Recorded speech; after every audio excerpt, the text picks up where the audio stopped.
গাজীপুরের কালিয়াকৈর উপজেলার চন্দ্রা ট্রি-মোড় এলাকার বশিরউদ্দিন নামের এক শিক্ষককে মারধরের ঘটনায় জেলা যুবদলের যুগ্ম আহ্বায়ক রাশেদুল ইসলাম ওরফে রনিকে প্রাথমিক সদস্য পদসহ দল থেকে বহিষ্কার করা হয়েছে।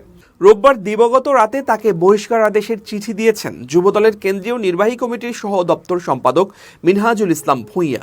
তবে একই ধরনের অপরাধ করেও বহাল রয়েছেন উপজেলা ছাত্রদলের যুগ্ম আহ্বায়ক রিপন আহমেদ ও যুবদল কর্মী রাকিব হাসান। পুলিশ ও বিদ্যালয়ের শিক্ষকরা জানান, গতকাল রোববার উপজেলার চন্দ্রা ট্রি-মোড় এলাকায় বঙ্গবন্ধু সরকারি উচ্চ বিদ্যালয়ের অফিস কক্ষে বশিরউদ্দিন ও প্রধান শিক্ষক আনন্দ কুমার কথা বলছিলেন।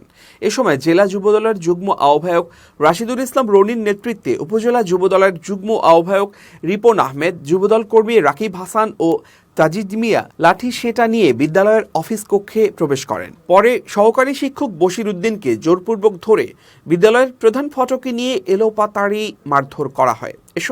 এ সময় বিদ্যালয়ের প্রাক্তন শিক্ষার্থী রিজভী আহমেদ সজীব ওই শিক্ষককে রক্ষা করতে গেলে তাকেও পিটিয়ে রক্তাক্ত জখম করা হয়। পরে বিদ্যালয়ের দপ্তরি সহ আশপাশের লোকজন তাদের উদ্ধার করে উপজেলা স্বাস্থ্য কমপ্লেক্সে ভর্তি করেন। ঘটনার খবর পেয়ে কালিয়াকৈর থানা পুলিশ ঘটনাস্থল পরিদর্শন করেছেন। এই ঘটনায় গতকাল রাতেই শিক্ষক বশিরউদ্দিনের স্ত্রী সিফাতি মনোয়ার বাদী হয়ে কালিয়াকৈর থানায় একটি মামলা দায়ের করেছেন। মামলায় 6 জনের নাম উল্লেখ করে অজ্ঞাত 7-8 জনকে আসামি করা হয়েছে। অপরদিকে স্কুল শিক্ষক সহ 2 জনকে পিটিয়ে জখম করার বিষয়টি রোববার সকাল থেকে বিভিন্ন সংবাদ মাধ্যমে প্রচারিত হলে রাতেই জেলা যুবদলের যুগ্ম আহ্বায়ক রাশেদুল ইসলামকে দল থেকে বহিষ্কার করা হয়। যুবদলের কেন্দ্রীয় নির্বাহী কমিটির সহ দপ্তর সম্পাদক মিনহাজুল ইসলাম ভূঁইয়া স্বাক্ষরিত এক পত্রে লেখা হয়েছে, দলীয় শৃঙ্খলা পরিপন্থী কর্মকাণ্ডে জড়িত থাকার সুস্পষ্ট অভিযোগে গাজীপুর জেলা যুবদলের যুগ্ম আহ্বায়ক রাশেদুল ইসলাম রনিকে প্রাথমিক সদস্য পদসহ দল থেকে বহিষ্কার করা হয়েছে।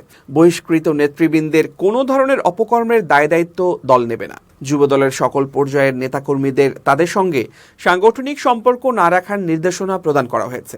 জেলা যুবদলের আহ্বায়ক আতাউর রহমান বলেন, তাৎক্ষণিকভাবে দলের সিদ্ধান্তে রাশেদুলকে বহিষ্কার করা হয়েছে। অন্যদের বিরুদ্ধেও গঠনতন্ত্র অনুযায়ী ব্যবস্থা গ্রহণ করা হবে।